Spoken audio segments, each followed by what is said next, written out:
मिस्र की दासता से निकलने के बाद इजरायली रेगिस्तान में यात्रा कर रहे थे।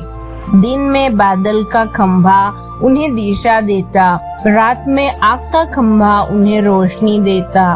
परमेश्वर ने उन्हें मन्ना दिया, चट्टान से जल दिया और अपने वचन से उनका मार्गदर्शन किया। लेकिन लोगों के हृदय में अभी भी मिस्र की आदतें थी। जब मूसा पर्वत पर परमेश्वर से मिलने चढ़ा, लोग अधीर हो गए।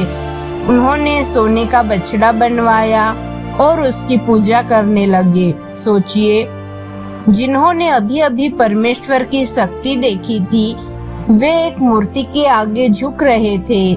मूसा पर्वत से उतरा, उनके पाप को देखा और गहरा दुखी हुआ।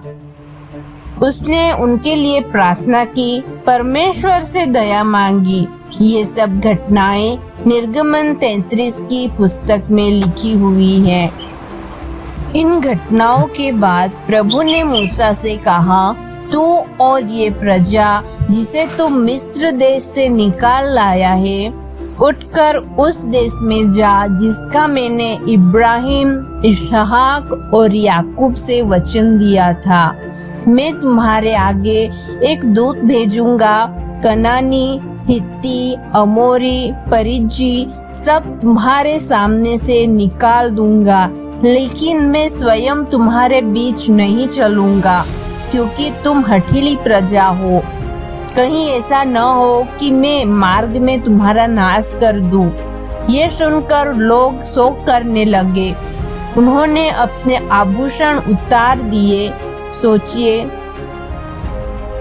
ये उनके टूटे हुए मन का संकेत था। परमेश्वर की उपस्थिति ही उनकी पहचान थी। अब वह कह रहा है कि वह उनके बीच नहीं रहेगा। मूसा ने छावनी से बाहर एक तंबू लगवाया, जिसे मिलाप का तंबू कहा जाता था। हर बार जब तंबू की ओर जाता, लोग अपने अपने तंबू के द्वार पर खड़े होकर देखते, सिर झुकाते।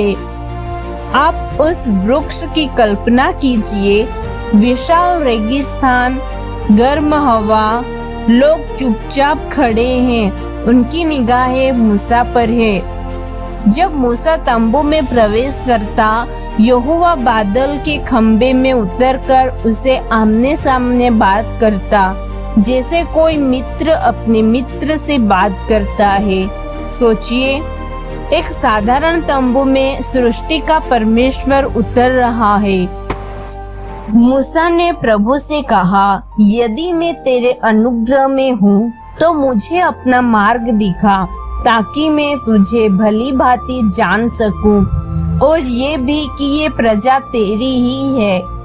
यदि तू हमारे साथ न चले तो हम यहाँ से आगे न चले, क्योंकि तेरी उपस्थिति ही हमें सब राष्ट्रों से अलग करती है। सोचिए, एक नेता जो अपने लोगों के लिए परमेश्वर से संघर्ष कर रहा है।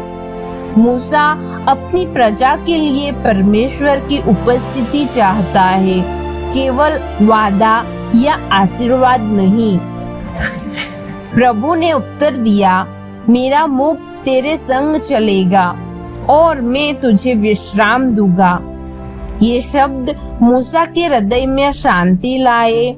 यहाँ आप कुछ क्षण ठहर कर सोच सकते हैं। जब प्रभु कहता है, मेरा मुख तेरे संग चलेगा, तो आज भी ये वादा हमारे लिए कितना मूल्यवान है। तब मूसा ने कहा, कृपा करके मुझे अपनी महिमा दिखा।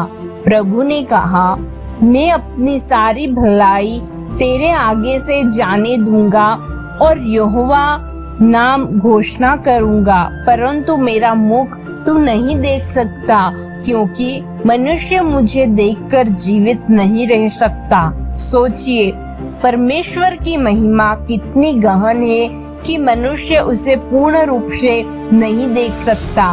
प्रभु ने मूसा को चट्टान की दरार में रखा। जब उसकी महिमा गुजरी, उसने मूसा को अपने हाथ से ढक लिया। फिर हाथ हटाकर उसने अपनी पीठ दिखाई। आप उस क्षण की कल्पना कीजिए, चट्टान, रेगिस्तान और परमेश्वर की महिमा की झलक। मूसा का विस्मय, उसकी श्रद्धा के कांपते हृदय। जब मूसा इस्राएलियों के बीच लौटा, उनका चेहरा चमक रहा था। लोग उसे देखकर डरते थे, परंतु ये उनके लिए आशा और परमेश्वर की उपस्थिति का चिन्ह था।